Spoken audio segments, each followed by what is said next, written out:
Saudara-saudariku yang terkasih, hari ini adalah gereja merayakan Hari Raya Keluarga Kudus.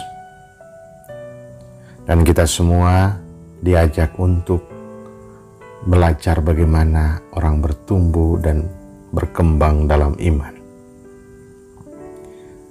Charles Bondin adalah seorang pemain akrobat asal Perancis.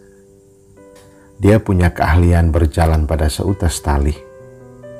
Ia sudah membuktikan bahwa ia bisa berjalan pada seutas tali di ketinggian 340 meter dan menyeberangi air terjun Niagara. Kita bisa bayangkan itu. Dalam satu pertunjukan, ia akan berjalan pada seutas tali sambil membawa gerobak. Dan ia bertanya kepada para penonton yang hadir, "Apakah kamu percaya bahwa aku bisa membawa gerobak ke seberang dengan berjalan pada seutas tali?"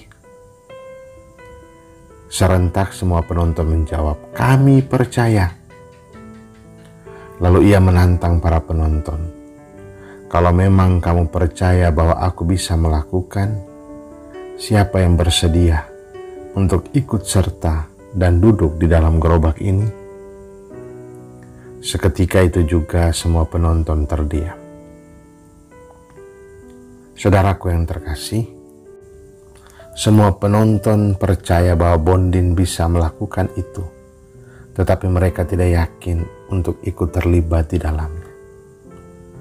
Hanya dengan iman, orang bisa ikut ambil bagian, karena iman yang memampukan kita untuk melampaui logika insani dan melangkah maju, memeluk apa yang belum bisa secara jelas dipastikan.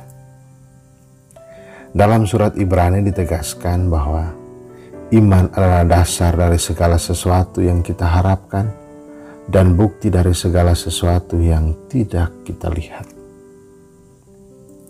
Iman adalah tanggapan umat manusia atas wahyu Allah. Sabda Tuhan hari ini juga menggambarkan iman para nabi dan orang-orang di sekitar Yesus. Ada iman Abraham dan Sarah istrinya, Simeon, Hana, serta Yusuf dan Maria. Dan dari bacaan suci di Hari Raya Keluarga Kudus ini, kita mengenal bahwa dengan iman kita tetap bersatu dengan Allah. Yang pertama, iman membuat orang berani mengambil keputusan.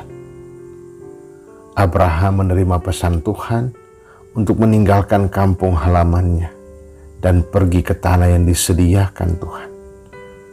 Tempat baru dan asing baginya, tetapi dengan keyakinan akan sabda Tuhan, Abraham melakukan itu semua. Dan Simeon juga dengan yakin mengambil keputusan yang terungkap dalam kidung pujiannya. "Tuhan, biarkanlah hamba-Mu ini berpulang dalam damai."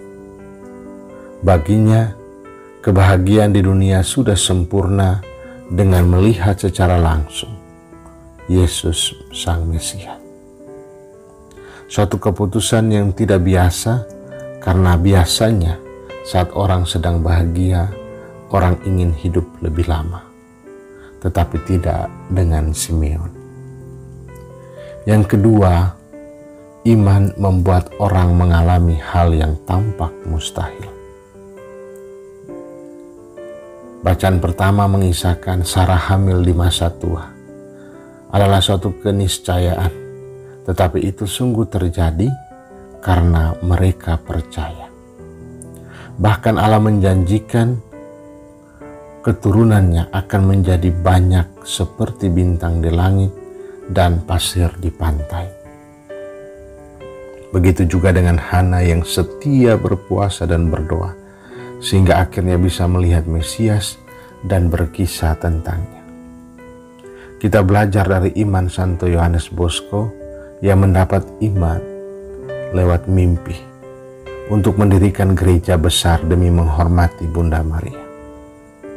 Ia percaya dengan pesan mimpi ini sehingga memanggil arsitek untuk menggambar dan membayar pertama dalam pengerjaan ini adalah 8 sen. Ia mengatakan kepada arsitek itu, Bunda Maria akan membangun basilikanya sendiri. Saat ini gereja itu dikenal dengan Basilika Maria Penolong Umat Kristiani di Turin. Ia percaya pesan mimpi itu dan menjadikan semuanya nyata karena iman atau keyakinan akan penyelenggaraan Tuhan. Yang ketiga, iman membuat kita sanggup menghadapi cobaan. Perintah Tuhan kepada Abraham tidak masuk akal atau sulit diterima. Tuhan meminta Abraham untuk mempersembahkan Ishak, anak tunggalnya. Ia tahu bahwa dengan mempersembahkan Ishak, maka ia kehilangan keturunan. Tetapi ia menaruh kepercayaan kepada Allah. Ia menyerahkan seluruh dirinya kepada perintah Tuhan, karena ia yakin bahwa Allah itu Maha Setia. Ia juga percaya bahwa Allah yang berjanji adalah Allah yang berkuasa membangkitkan orang mati, sehingga Allah berkuasa pula mengembalikan anaknya. Saudara terkasih, Yusuf dan Maria mengalami semua tanda iman di atas. Mereka berani ambil keputusan untuk hidup bersama meski Yusuf hendak meninggalkannya secara diam-diam dan Maria yang ragu karena belum bersuami. Karena iman mereka menerima pesan malaikat dan ikut terlibat dalam karya keselamatan. Banyak hal mustahil terjadi dalam kehidupan sebagai keluarga, di mana semua pintu tertutup bagi mereka, tetapi ada kandang yang tersedia untuk tempat bersalin. Mereka terselamatkan dengan mengungsi ke Mesir dan lainnya. Dan Yusuf dan Maria dengan iman pula menghadapi segala cobaan yang menghadang. Untuk itu di perayaan keluarga kudus ini, kita belajar untuk membangun keluarga atas dasar iman yang kuat seperti Abraham, para nabi dan juga keluarga kudus Yusuf dan Maria. Dalam kehidupan memang ada banyak tawaran yang menggiurkan dan juga menantang. Maka belajarlah untuk menaruh kepercayaan pada Allah dan berani ambil keputusan meski seringkali keputusan kita ditertawakan atau dianggap aneh. Dengan iman berani berserah kepada Tuhan karena Ia menyediakan segala sesuatu bagi kita meski kita merasa bahwa itu mustahil. Ia menjadikan itu semua nyata, maka setialah kepadanya dan menaruh kepercayaan pada penyelenggaraannya.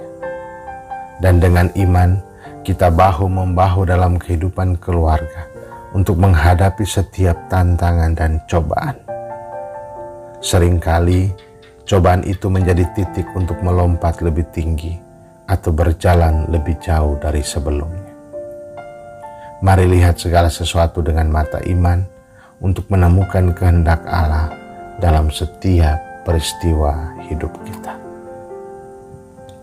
Selamat Hari Raya Keluarga Kudus.